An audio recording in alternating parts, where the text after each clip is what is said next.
शहजादी सूफिया। अजीम राहिब Alexis, खुश आमदीद। अच्छा हुआ कि आपसे मुलाकात हो गई।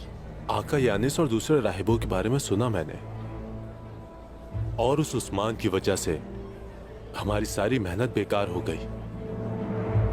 इंतकाम हम साथ मिलकर लेंगे एलेक्सिस। दुंदार साहब की बेटी सुना है बीमार है और उन्हें आजकल तबीब की जरूरत है। अगर आपने इस वजह से मुझे यहां बुलाया है तो आपको मालूम होना चाहिए कि मैं तबीब नहीं। मुझे तबीब की नहीं, जादूगर की जरूरत है जो उन्हें आपस के इख्तिलाफात में उलझा दे। समझ गए ना? तो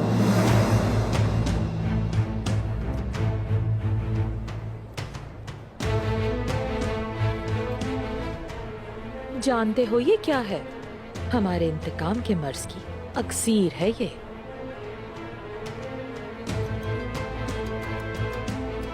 समझ लो कि ये अक्सीर हमारी जीत का नुस्खा है एलेक्सिस।